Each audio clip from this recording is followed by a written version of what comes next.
Peasants! Actually, wait, never mind. You're just Pokemon fans.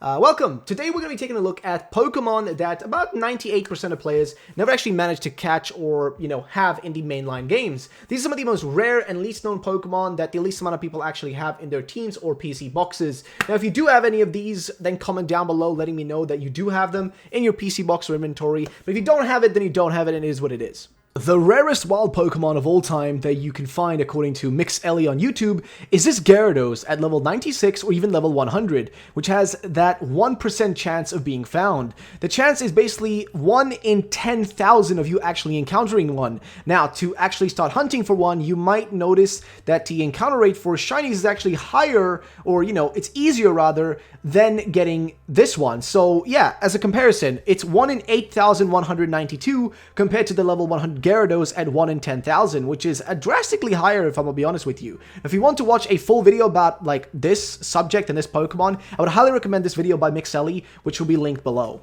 While on the topic of Gyarados, there is another extremely rare Pokemon that you will never be able to catch or even have in your team unless you basically hack it into the game, which is the Magikarp that was given away to players in Japan at the Pokemon Center in Nagoya from March 20th to May 6th for Pokemon Black and White. Now, what made this Magikarp in particular so interesting? Well, it was the fact that this thing is a straight up shiny Magikarp, which was level 99 and had a rare candy on it for that perfect level 100 level up, and on top of that, it also knew Hydro Pump. Yes, Hydro Pump. I mean, this is not something that you would normally see on a quite frankly useless poor little fish, but in this case, with this event, it was possible. Also, it's just kind of a cool Pokemon. Imagine a level 100 shiny Magikarp with Hydro Pump in your team. Just like, seems like one of the coolest things to actually have in your collection, and like not evolving it into, a Gyarados, just leaving it like that. Like, I personally would love to have that in my team. The Flying Pikachu. Yes, you heard right. Now, what are we talking about? Well, I mean, Pikachu is one of those most common Pokemon, probably one of the most popular Pokemon of all time,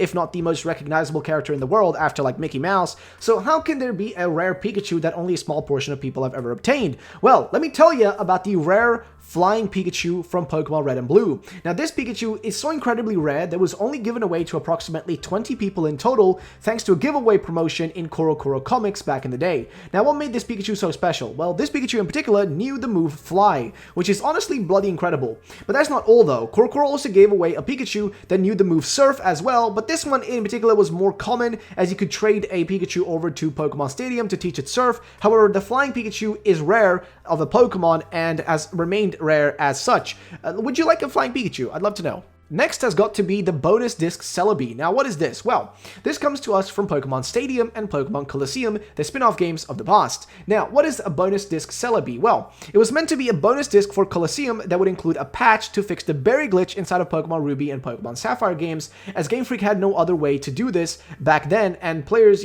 basically the only way to do this was to get players to install the patch through Colosseum's connection with Pokemon Ruby and Sapphire.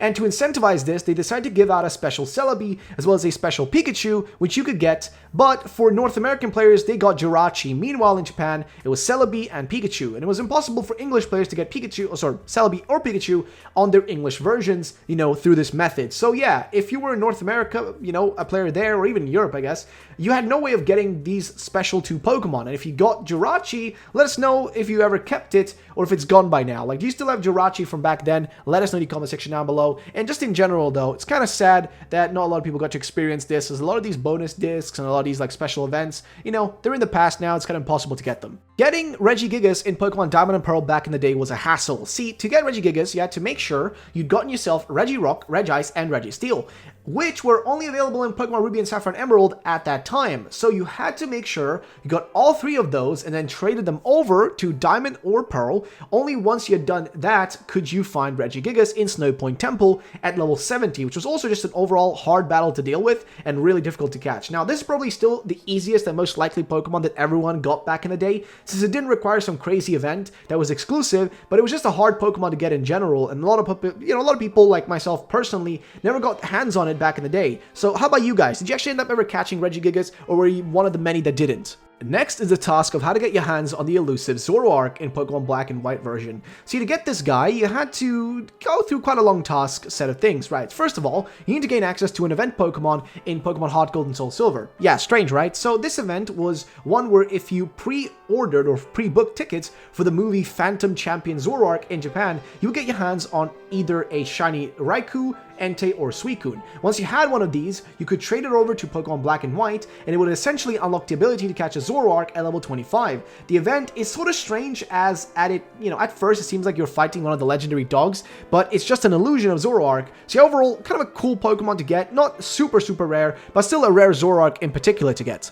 By the way, guys, before we continue, you guys should really subscribe. I'd really be appreciated. Also, Baby Yoda is telling you to do it. Just subscribe, guys. It is really worth it. And leave a like. Oh, yeah, getting Manaphy sure was a doozy back in the day. So, what did you have to do to get a Manaphy back in, the old days of Pokemon? Well, to obtain it in Pokemon Diamond and Pearl, you had to get your hands on the Pokemon Rangers spin-off game. Once you had it, you could talk to Professor Hastings in the game during a special timed event in which he would give you a rare Manaphy egg, stolen from the Go Rock squad. Now, if you recover the egg, you can then raise it into a Manaphy, which you can transfer to the Generation 4 video games. This used to be a tad difficult in the past, but it's more or less like, kind of easy nowadays if you do have access to, well, hacking is one way, but also on top of that, if you just have access to the, like a Ranger game, you should be pretty fine and set to do this without too much trouble. So spiky-eared Pichu has got to be one of the rarest Pokemon to get. Now to get it, you had to have a Pikachu colored variation of Pichu, which was given away as a downloadable Pokemon in Heart Gold and Soul Silver. And if you took it over to the shrine in the Ilex Forest, then you could trigger an event where a cute little spiky-eared Pichu would appear, which has like 3 spiky points on its ears. And also on top of that, this is a Pokemon that can actually not be traded anywhere else, and it's just kind of stuck inside of Heart Gold and Soul Silver. So yeah, it's an extremely rare Pokemon. If you still have that one, if you actually got it back in the day, then let me know in the comment section down below, as it's a very rare Pokemon not many people have. Y'all remember the pain of getting Phoebus back in Ruby and Sapphire? Well, I do. See, Phoebus is a strange Pokemon you can only find in the river on Route 119, but that isn't the strange part about it, right? See, the strange part is that the only way to get this thing is through finding one of 6 possible random spawns on the possible tiles, and there are loads of water tiles around this place, so you have to basically kind of random battle loads of stuff in the water until you find one of the 6 tiles which Phoebus spawns in. They made it even harder in Diamond and Pearl, with Phoebus only having 4 random spots in the water of, Mount Coronet. But yeah, sort of a strange and rare Pokemon to catch, but you sort of had to go through like a mini hell to get your hands on it if you really wanted to have a Milotic in your team, essentially. Darkrai has got to be next. So, see, getting Darkrai in a legitimate manner is essentially impossible.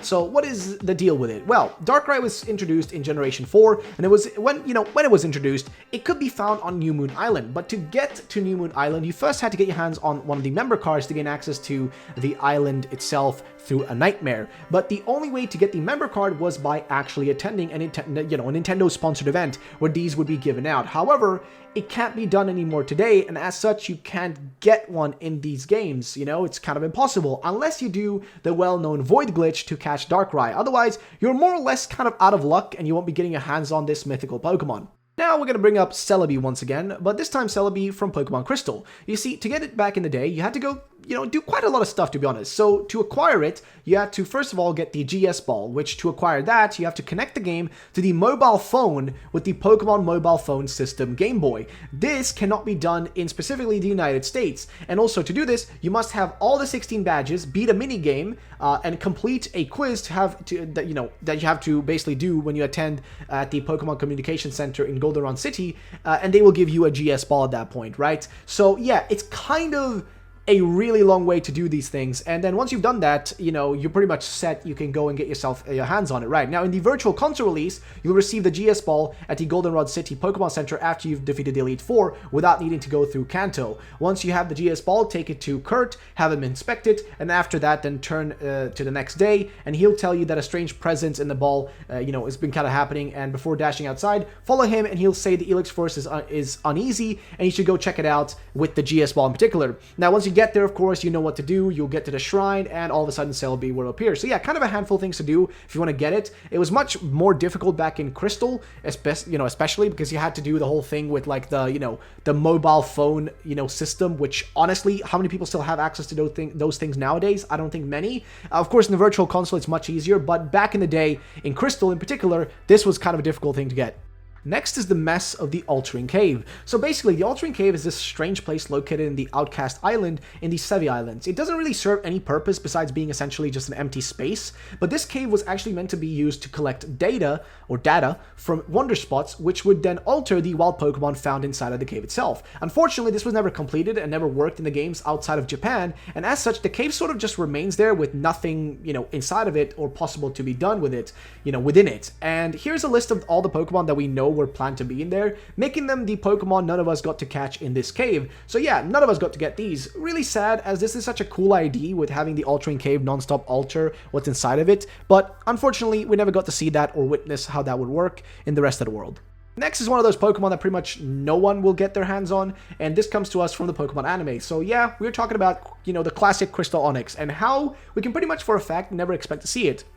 This is one of those anime-only exclusive Pokemon that was just made for the sake of like a singular episode. So we can all just dream about getting our hands on Crystal Onyx. We'll never see it in a video game, it's never gonna happen. So, Psyduck is cool and all, but did you know that in Pokemon Stadium you could get yourself a very unique little Psyduck? So, if you play the game and register all 151 Pokemon in the game's Hall of Fame, which essentially means to beat the game with every single Pokemon in the game will reward you with a Psyduck that has the ability Amnesia on it. This is definitely, basically a slow burner and super time consuming, but hey, if you really want to have yourself a Psyduck with Amnesia on the team, well, then this is your golden opportunity. And hey, it's kind of a cool challenge that I might attempt in the future if you guys would want me to, maybe on Twitch or something. Actually, you guys should really check out my other channel, Ruffled Pokemon Challenges on YouTube, where I might be doing challenges just like this, weekly runs. Like once a week I might do a run. I'm done one right now that will be posted very soon, so go subscribe over there. Shadow Lugia, probably my favorite Pokemon after normal Lugia, is unfortunately never going to be a Pokemon in my party in the mainline Pokemon games,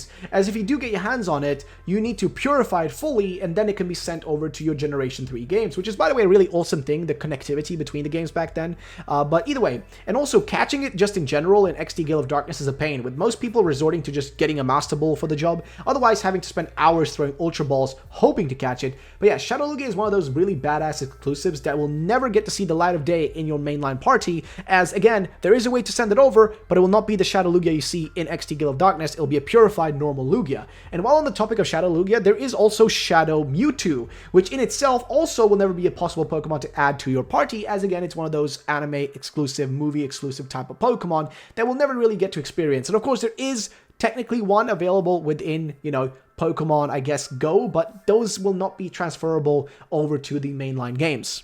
Primal Dialga. This is one of those that is really annoying for me, because this is one of those Pokemon that's in Mystery Dungeon, and I find that this Primal version of the Legendary really should be available to us. And it would be so cool to see maybe the return of Primal forms, since we did get Primal Kyogre and Groudon back in the day, so maybe it's time for Dialga and Palkia to get some, Primal forms, or just generally new forms in the remakes Brilliant Diamond and Shining Pearl. But who knows? I just know that Primal Dialga is one of those missed opportunities, and I do hope they actually ever bring it back or give us the ability to transfer it over, though I think it's highly unlikely. But at the end of the day, if they do that, it would be awesome. If they don't, it is what it is. All I know is that there are loads of Pokemon, more out there, which maybe a lot of you have or haven't caught. And, well, that's pretty much it for today's video. If you guys want to see a part 2 with more Pokemon that, are unknown and they're out there that we haven't caught, then feel free to let me know by getting this video to 1,000 likes. And that's it. I'll see you next time. Bye-bye.